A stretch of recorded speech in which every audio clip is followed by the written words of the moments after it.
बिस्मिल्लाहिर्रहमानिर्रहीम। अस्सलाम वालेकुम नाज़रीन, उम्मीद और दुआ करता हूँ कि आप लोग जहाँ जहाँ पर होंगे खैर आफियत से होंगे। नाज़रीन, एक बार फिर से ये लग रहा है कि आईनी तरमीम को लेकर हुकूमत सीरियस अटेम्प्ट करने जा रही है और आज की सारी डेवलपमेंट्स भी आपने सारे दिन के अंदर देखी। सिद्दीक जान साहब इस ब्लॉग में मेरे साथ मौजूद होंगे और एक दो चीज़ें डिस्कस करते हैं कि क्या इन आईनी तरमीम को लेकर नंबर गेम किसी हद तक पूरी कर सकी हुकूमत, क्योंकि जितनी फ्यूरियस और जितनी सीरियस अटैम्प्ट हैं, ये लगता ही है कि पाकिस्तान की डेमोक्रेसी के अंदर गुर्बत, महंगाई, हमारे IMF के पैकेजेस, हमारे कर्जे, सब कुछ पीछे रह गया हुआ है। हमारी तरक्की, हमारे हर चीज़ पीछे रह गई हुई है। मुल्क के लिए सबसे इंपॉर्टेंट एट दिस टाइम लगता ये है, हुकूमती एंड को देखें, इनके कैंप को देखें तो लगता यह है कि सबसे बड़ा सवाल जो है इस टाइम के ऊपर वो यही आईनी तरमीम है और इसके ऊपर हर चीज़ रुकी हुई है। सिद्दीक साहब, क्या आपको वाकई में लगता है कि हुकूमत नंबर गेम पूरा करने में कामयाब हो गई है और एक दिन के अंदर तरमीम आ रही है? देखिए, ये जो आपका सवाल है कि हुकूमत अब भी पूरी उम्मीद है कि हम नंबर गेम पूरा कर लेंगे। मेरा ख्याल है कि अब हुकूमत ने अपने अमल से ये साबित कर दिया है कि उनके ये तमाम दावे झूठ थे, लग़्व थे, बेबुनियाद थे। क्योंकि देखें ना कि हमें पहले आप देखें कि 14-15 सितंबर को क्या हुआ था। 14-15 सितंबर को इनकी पूरी तैयारी थी, बल्कि हमारे एक दोस्त हैं, जर्नलिस्ट हैं और वो नून लीग की आम शख्सियात के बड़े करीब हैं। उनसे मेरी बात हुई तो उन्होंने मुझे कहा कि मुझे नून लीग के एक अहम वज़ीर ने कहा है कि भाई जाके और घर से चक्कर लगा के आना है, चक्कर लगा के आ जाओ। उस वक्त 5-6 बजे का टाइम था। तो उस वज़ीर ने उस सहाफ़ी हमारे दोस्त को कहा कि रात 12 बजे, 1 बजे, 2 बजे ही क्यों ना करानी पड़ जाए हमें, ये आईनी तरमीम हमने करवानी है। और उस वक्त भी उनके मुताबिक तो नंबर पूरे थे, लेकिन फिर क्या हुआ, क्यों नहीं करवा सके थे 14-15 को। जब फिर 14-15 के बाद जो तारीख आई, मैं खुद, मेरे पास फर्स्ट हैंड इन्फॉर्मेशन है, मुझे जो तारीख बताई गई वो बताई गई कि जी 7 तारीख, पहले 8 बताई गई, फिर बताया गया कि जी 7 को ये आईनी तरमीम हो जाएगी। फिर क्या हुआ, हो गई 7-8 को, नहीं हुई। फिर उसके बाद मामला आ गया कि जी अब 17 तारीख को, 16 को आप देखें कि कल SCO हो रही थी 16 को। उसके बावजूद स्पेशल कमेटी का इजलास बुला लिया गया। 16 को ही, 17 को इजलास बुला लिए गए, 16 को यानी कल ही बता दिया गया कि आज 17 को दोनों ऐवानों से आईनी तरमीम पास करवा ली जाएंगी। क्या फिर क्या हो गई। बिलावल भुट्टो जरदारी ने जब मौलाना फजल रहमान के साथ बैठ के और प्रेस कॉन्फ्रेंस की कराची में, तो TV चैनल्स को क्या खबर फीड की गई कि मुसवदे के ऊपर वो हो गया है, इतफाक़ हो गया है और अब आईनी तरमीम हो जाएंगी। फिर मौलाना फजल रहमान साहब जाते हैं मियां नवाज शरीफ को मिलने, उसके बाद क्या खबरें चलाई जाती हैं, सब ओके है, ज़बरदस्त है। फिर आप एक चीज़ और नोट करें, जितने वो सहाफ़ी हैं जो इस निज़ाम के साथ हैं, जो बड़ी बड़ी खबरें देते हैं कि अब ये फ़ैसला हो गया तो अब ये फ़ैसला हो गया, और ऐसा नहीं है कि उनकी खबरें सारी गलत साबित हुई हैं, उनकी बहुत सारी चीज़ें ठीक भी साबित हुई हैं जो वो बता रहे थे। अब उनका आप देख लें, वो सब ये कह रहे थे कि नंबर पूरा है, मौलाना के बगैर भी पूरा है। अच्छा, मैं ना एक सवाल सोचता था, जब मतलब बड़ा सोचता था, मैं दोस्तों से भी डिस्कस होता था कि यार कैसे नंबर इनका पूरा है, कि यानी मौलाना फजल रहमान अगर इनके साथ ना जाएँ तो 212 इनके बच जाते हैं पीछे MNAs, यानी 213 हैं टोटल। 215 इनकी स्ट्रेंथ, चौधरी इलियास और आदिल बाज़ई को निकाल के 213, और स्पीकर का वोट क्योंकि काउंट नहीं होना तो 212 रह गए। 12 वोट इनको चाहिए। 12 बंदे तहरीक इंसाफ के कैसे टूटेंगे कौमी असम्बली से? 12 तहरीक इंसाफ के लोग टूटना मतलब अकल नहीं मानती। क्यों? क्योंकि आप देखें कि 8 फरवरी के इंतखाबात के बाद कितना जोर लगाया गया, एक बंदा टूटा, वसीम कादिर, और वो भी वो वसीम कादिर जो पहले से उसकी मामलात शरीफ ख़ानदान और नून लीग के साथ तय थे, और क्योंकि वहाँ से रोयल असगर साहब को मियां साहब ने हराना था, तो इसलिए फिर वसीम कादिर के साथ डील हुई कि ठीक है वसीम कादिर वहाँ से जीतेगा और इसको जीतने दिया जाए, क्योंकि वोट तो ज़ाहिर है PTI का, आपको पता ही है लाहौर में इस वक्त क्या सूरत हाल है, और इसलिए जो है वो ये नून लीग में आ जाएगा, तो इसलिए, और वो वसीम कादिर गया, उसके अलावा कोई नहीं गया। अच्छा, पंजाब के जो MPs हैं वो भी 4 या 5 टूटे, टोटल नहीं टूटे PTI के MPs। तो उस वक्त जब पूरा जोर लगाया गया, और मतलब उस वक्त तो ये लग रहा था कि बस ये हुकूमत 5 साल के लिए बन रही है, तो उस वक्त अगर सिर्फ एक वसीम कादिर टूटा था, तो अब तो फिर हालात आपके सामने हैं कि टोटल कितनी गेम रह गई है। आज 17 को निकाल दें, कितने दिन रह गए?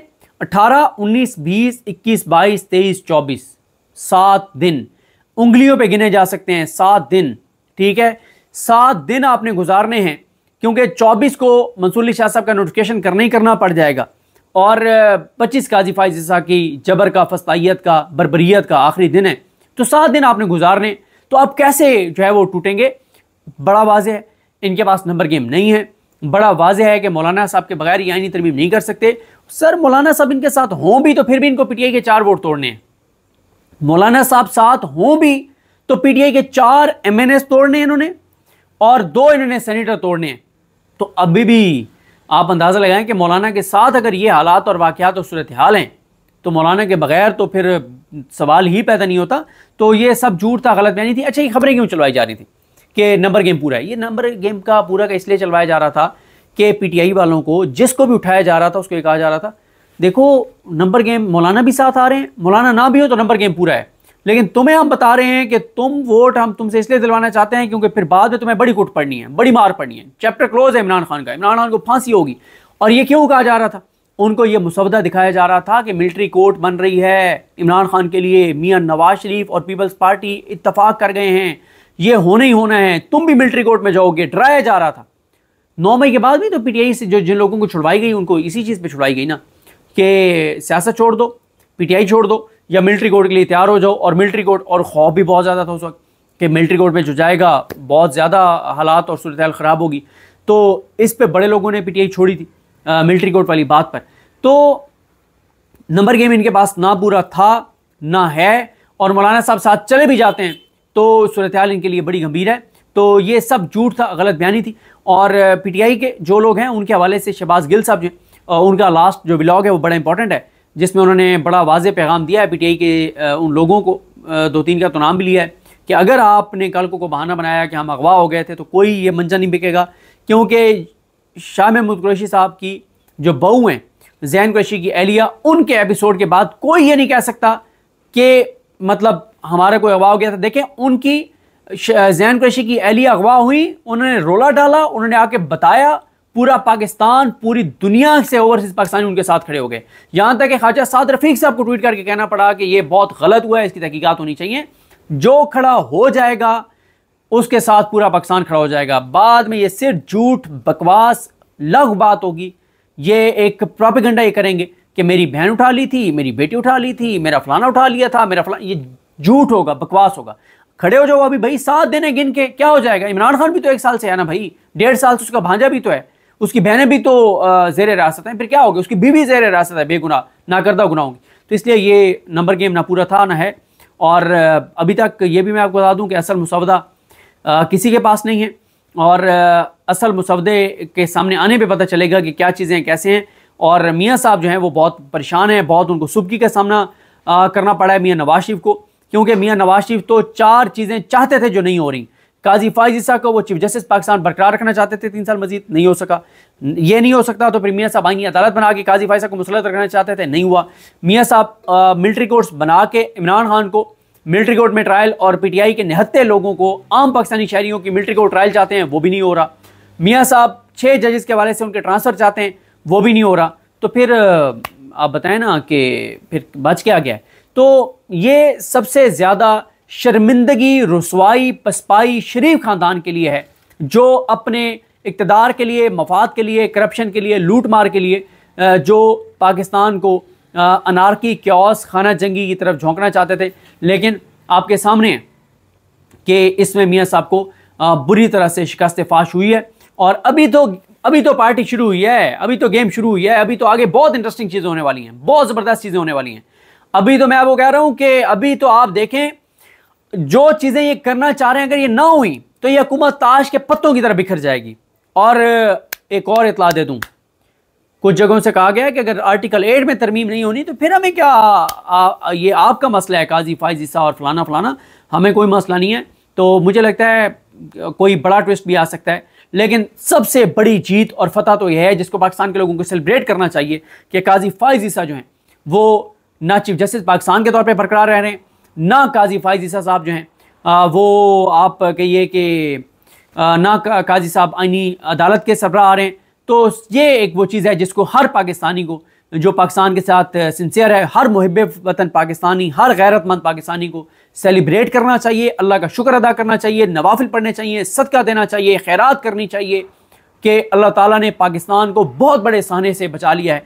और क्रेडिट अवाम पाकिस्तान को भी जाता है, इमरान खान को भी जाता है, 8 जजेस को भी जाता है, और मौलाना फजल रहमान साहब को तो सबसे ज़्यादा जाता है। अच्छा, यहाँ पर एक और चीज़ बड़ी रेलेवेंट है और उसके ऊपर बड़ी बहस हमने देखा कि स्पेशली कोर्ट रिपोर्टर्स और इस्लामाबाद के जर्नलिस्टिक सर्कल्स और पॉलिटिकल सर्कल्स जो हैं वहाँ पर ये बात बड़ी होती रही, और फवाद चौधरी सब स्पेसिफिकली इस टॉपिक के ऊपर बात करते रहे कि अगर ये आईनी तरमीम हो जाती है तो जजेस के इस्तीफे आ सकते हैं। तो फिर मेरे जहन में सबसे पहला सवाल यही आता है कि जनाब जो chief justice to be Mansoor Ali Shah sahab, उनके बाद मुनीब साहब, फिर याहिया अफरीदी साहब, तो इसमें दो नाम जो हैं वो ज़्यादा हाईलाइटेड होते हैं, and one of them is Mansoor Ali Shah sahab, जिनके नोटिफिकेशन की पीटीआई भी डिमांड करती आ रही है बार बार, और बाकी जमातें भी कर रही हैं कि पहले उनको नोटिफाई किया जाए, उसके बाद आगे बात करें, और फिर जस्टिस मुनीब साहब आते हैं। तो डू यू थिंक कि ये लोग रिजाइन कर देंगे और ये मतलब उस सारी पॉलिटिकल कशमकश और ये सारा जो कोर्ट्स को लेकर, सुप्रीम कोर्ट को लेकर आईनी तरामीम वाला मामला है, इसमें ये दोनों जजेस रिजाइन कर जाएंगे, या ये फर्दर अभी लड़ाई जो है ये ड्रैग होगी, फर्दर बढ़ेगी? देखें, अभी तो हम ये मतलब हम अभी सोच क्यों रहे हैं कि मंसूर अली शाह साहब का नोटिफिकेशन नहीं होगा और नोटिफिकेशन जो है वो किसी और का होगा, क्योंकि अभी तक जो इतलात हैं वो तो यही है कि मौलाना फजल रहमान साहब इस बात पर डटे हुए हैं, अड़े हुए हैं कि मंसूर अली शाह साहब का ही नोटिफिकेशन आप करें, और मौलाना साहब इस बात पर नहीं आ रहे कि 3 या 5 जजेस का पैनल आए और उनमें से किसी जज को जो है वो चीफ जस्टिस पाकिस्तान बनाया जाए। हाँ, ये ज़रूर सुना है, और शायद ये मरीम नवाज़ खान साहिबा ने या वसीम मलिक ने या किसी ने रिपोर्ट किया है, या मुझे याद नहीं है, जहन में नहीं आ रहा कि किसने रिपोर्ट किया कि मौलाना फजल रहमान साहब कह रहे हैं कि ठीक है, पैनल वाली बात आपकी मान लेते हैं, लेकिन वो आप नेक्स्ट चीफ जस्टिस से करें, अभी तो आप मंसूर अली शाह साहब का नोटिफिकेशन करें। बल्कि यहाँ तक बात सुनिए कि मौलाना फजल रहमान साहब ने तो ये भी कहा है कि पहले मंसूर अली शाह साहब का नोटिफिकेशन करें, उसके बाद फिर आईनी तरामीम के ऊपर हम वोटिंग करेंगे। अब आया ऐसा ही है, मौलाना फजल रहमान साहब कुछ देर में वाजे कर देंगे, और क्योंकि अब बताया जा रहा है कि 18 तारीख यानी कल जो है वो सेनेट में जो इरफान सिद्दीकी साहब ने कहा कि आईनी तरमीम पेश की जाएंगी। देखें, अब आ जाते हैं इस मफरूज़े पर अभी कि अगर ये नहीं होता नोटिफिकेशन मंसूर अली शाह साहब का और उन्हें सुपरसीड कर दिया जाता है और नोटिफिकेशन हो जाता है बतौर चीफ जस्टिस पाकिस्तान उनका जस्टिस अमीनुद्दीन खान का, या ये अफरीदी साहब का या अमीनुद्दीन खान साहब का, देखें अगर अमीनुद्दीन खान साहब का हो जाता है तो उस सूरत हाल में पहले तो यह है ना कि मतलब बहुत मुश्किल है कि मौलाना साहब इस बात पर माने कि 5 जजेस का पैनल आए। अगर 5 जजेस का पैनल आता है फिर तो हुकूमत के इस वक्त पसंदीदा जज जो हैं वो जस्टिस अमीनुद्दीन खान हैं, जो काजी फ़ाइज़ ईसा के यार हैं, और काजी फ़ाइज़ ईसा साहब से भी 2 कदम आगे हैं। ये लोगों को याद दिलाता चलूँ कि जस्टिस अमीनुद्दीन खान वही हैं जिन्होंने 13 जजेस में से मखसूस नशिस्तों के केस में 2 जज नईम अख्तर अफ़गान और अमीनुद्दीन खान, इन 2 ने जो फैसला दिया वो ये दिया कि ये मखसूस नशिस्तें जो हैं ये सारी की सारी चोरों, डाकुओं, लुटेरों को दी जाएँ, एक भी सीट जो है वो पीटीआई को या सुन्नी इत्तेहाद कौंसिल को ना दी जाए। और ये वो 2 जजेस में से एक है अमीनुद्दीन खान, जिन्होंने अपने फैसले में लिखा था कि ये जो जज हैं, ये जो 8 जज का फैसला है, ये हुकूमत और इस्टेब्लिशमेंट इसको ना माने, तो ये मौसूफ वो जज हैं। अच्छा, अगर इनका नोटिफिकेशन होता है, पहली बात तो ये है कि ये जो भी तरमीम होगी ये चैलेंज हो जाएगी सुप्रीम कोर्ट में, क्योंकि अब आईनी कोर्ट तो बनेगी नहीं, तो ये सुप्रीम कोर्ट में चैलेंज हो जाएगी। पहले तो ये है सुप्रीम कोर्ट इसको सुनेगी और शायद फुल कोर्ट सुने। दूसरा इसमें यह होगा कि अगर एक लम्हे के लिए हम कहें कि इस पे फौरी तौर पे कुछ होना है, तो फिर अगर अमीनुद्दीन खान साहब का नोटिफिकेशन होता है बतौर चीफ जस्टिस पाकिस्तान, फिर याहिया अफरीदी साहब का तो मैं कुछ नहीं कह सकता वो क्या करेंगे, वो एक कमज़ोर जज हैं, उनके बारे में तासुर कुछ और है, अब तक वो एक कमज़ोर जज साबित हुए हैं, उनका मैं कुछ नहीं कहता। लेकिन मंसूर अली शाह साहब और मुनीब अख्तर साहब का मैं नहीं समझता मुस्ताफ़ी होंगे। वैसे भी देखें ना, जैसे अभी लाहौर में ये हुआ कि 2 सीनियर जजेस को जो है वो सुपरसीड करके और जस्टिस आलिया नीलम साहिबा को chief justice Lahore high court बनाया गया था, तो 2 जज अभी भी काम कर रहे हैं लाहौर हाई कोर्ट में। लेकिन यहाँ पे वो सूरत हाल नहीं है कि जस्टिस अमीनुद्दीन खान का नोटिफिकेशन हो, चीफ जस्टिस पाकिस्तान बने, तो ये अपनी नौकरी बचाने के लिए जो है वो जस्टिस मुनीब अख्तर और मंसूर अली शाह नौकरी के तौर पर इसको करते रहेंगे, ऐसा नहीं है। ये अदालत में नहीं बैठेंगे, ये काम छोड़ देंगे, लेकिन एक बहुत तगड़ी तहरीक शुरू हो जाएगी, बहुत खौफनाक तहरीक शुरू हो जाएगी।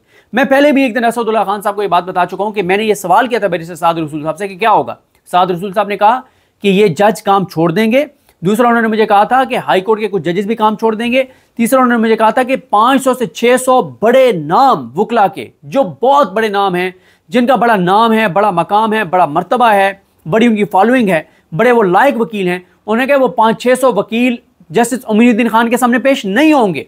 और उन्होंने कहा था कि, और उन्होंने मुझे कहा कि आप मुझे बताएं, ये जो 500-600 बड़ा वकील पेश नहीं होगा तो आराम से बैठ जाएगा कि हाँ ठीक है, अब ये 3 साल या 2 साल या इतने साल, और अमीनुद्दीन खान तो पता नहीं कितने साल उसने रहने, तो जितने साल उसने रहने उतने साल मतलब वेले रहेंगे ये वकील, मतलब वो प्रैक्टिस ही नहीं करेंगे। नहीं, बहुत खौफनाक तहरीक चलेगी। और मैं आपको बताऊं, काजी फ़ाइज़ ईसा जैसा स्ट्रॉन्ग बंदा, स्ट्रॉन्ग इसलिए कह रहा हूं कि आपको पता है कि पूरा निज़ाम उसके साथ खड़ा था, और जिस तरह से उसने हर मतलब जिस हद तक वो गए कोई नहीं जा सकता, उनके बारे में ये बातें होने लग गई कि अगर 26 को ये ना निकला तो इसको धक्के दे के जो है निकाला जाएगा।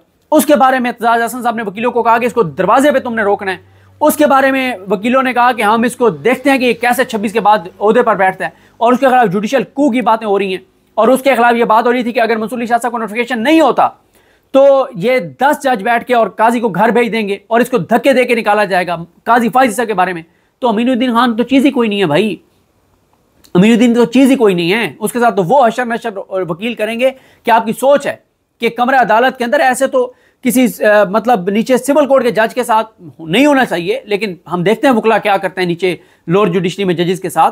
तो किसी लोअर जुडिशरी के जज के साथ वो चीज़ नहीं हुई होगी आज तक जो अमीनुद्दीन खान के साथ होगी। तो भूल जाएं आप, बहुत खौफनाक कैंपेन चलेगी, बहुत कुछ होगा। ये नहीं हो सकता कि आप मंसूर अली शाह और मुनीब अख्तर को बाईपास करके और आप या अफरीदी या आप अमीनुद्दीन खान का जो है वो नोटिफिकेशन कर दें, ऐसा मुमकिन नहीं है। और बड़ी, मैं तो आपको बता रहा हूँ कि बड़ी खौफनाक कैंपेन चलेगी। और ये भी हो सकता है कि सिर्फ ये दो नहीं, सुप्रीम कोर्ट के 12 जज हो सकता है काम छोड़ दें और वो काम ना करें, और हाई कोर्ट के 6 जज काम छोड़ दें, 7 जज काम छोड़ दें। यानी हाई कोर्ट के मुझे जो लगता है कि अगर ये इस तरह की चीज़ हुई तो फिर ज़ाहिर है अगर अतर मिनल्ला साहब काम छोड़ देंगे करना, तो फिर ये जो नीचे हाई कोर्ट के जजेस हैं जो ज़ाहिर है अतर मिनल्ला साहब की तरफ देखते हैं, इसलिए नहीं कि उनका कोई ज़ाती उनके साथ ताल्लुक है, वो समझते हैं कि अतर मिनल्ला साहब जो हैं उनका जो किरदार है इन 6 जजेस के हक़ में और इन 6 जजेस को बचाने में, वरना काजी साहब तो इन जजेस को फारिग करना चाहते थे नून लीग के साथ मिलकर, इन 6 जजों को। लेकिन ये तो क्रेडिट गोज़ टू अतर मिनल्ला साहब और मंसूर अली शाह साहब, मुनीब अख्तर साहब, इनका जो किरदार था। आप देखें ना कि ये 6 जज जिसमें मोहसिन अख्तर कियानी साहब हैं, जिसमें तारिक महमूद जहांगीरी साहब हैं, अरबाब मोहम्मद ताहिर साहब हैं, सरदार एजाज इसा खान साहब हैं, और जिसमें बाबर सत्तार साहब हैं, समर रिफत इम्तियाज साहब हैं, इसी तरह से। और हाई कोर्ट के जजेस, ये मुझे एक बड़ी अहम एक शख्सियत ने कहा कि आप लोग बात नहीं कर रहे, हाई कोर्ट के जजेस काम छोड़ देंगे। देखें मंसूर अली शाह साहब जो हैं हाई कोर्ट में बड़ा उनका एक अभी भी लाहौर हाई कोर्ट में अभी तक 2 ग्रुप जो हैं वो समझे जाते हैं। यानी आप इस तरह से कह लें कि 2 लोगों की वहाँ पे पेनिट्रेशन बहुत ज़्यादा है। एक कहा जाता है कि ये साकिब निसार ग्रुप है, एक कहा जाता है कि मंसूर अली शाह ग्रुप है। यानी कुछ फिर उसके बाद जो साकिब निसार साहब के जो जिनको करीब समझा जाता था उनका यह है कि वो फिर उमर बंदियाल साहब, इजाजुल हसन साहब, मज़ाहिर अकबर नकवी साहब, उनके वो जजेस जो हैं वो करीब रहे, और अब ज़ाहिर है फिर वो मुनीब अख्तर साहब। और दूसरी तरफ जो जजेस मंसूर अली शाह साहब के साथ हो फिर ज़ाहिर है वो मंसूर अली शाह साहब खुद हैं। तो बड़ा एक मुश्किल होगी ये चीज़ करना कि आप बाईपास करके और आप अमीनुद्दीन खान को लगा दें। मैं नहीं समझता कि ये इतना आसान होगा, और अगर ये किया गया तो दमादम मस्त कलंदर होगा। बड़ा मैं तसादुम देख रहा हूँ, क्यास देख रहा हूँ, अनारकी देख रहा हूँ, और शराय दस्तूर पे बड़े यहाँ पे जो है वो धरना होगा, एहतजाज होगा, सुप्रीम कोर्ट का घेराव होगा। और वकला जो हैं गैरतमंद वकला, मुहिब्बे वतन जो वकला हैं, वो अमीनुद्दीन खान को इस कुर्सी पर नहीं बैठने देंगे, किसी सूरत नहीं बैठने देंगे, और इस कुर्सी पे बैठ भी नहीं सकते जस्टिस अमीनुद्दीन खान। वैसे भी देखें ना, जस्टिस अमीनुद्दीन खान तो चीफ जस्टिस की लिस्ट में नहीं है जिन्होंने फ्यूचर में चीफ जस्टिस बनना है, और जस्टिस अमीनुद्दीन खान जो है वो chief justice Lahore high court रहे भी नहीं है, वो जूनियर थे और जूनियर वो ऊपर आ गए। तो बात यह है कि जस्टिस अमीनुद्दीन खान जो हैं वो क्योंकि जूनियर थे और वो ऊपर आ गए थे, तो वो चीफ जस्टिस हाई कोर्ट के रहे ही नहीं है, तो उनको आप जो है वो बना देंगे ऊपर आप चीफ जस्टिस पाकिस्तान। ऐसा मुझे बिल्कुल किसी सूरत मुझे मुमकिन नज़र नहीं आता।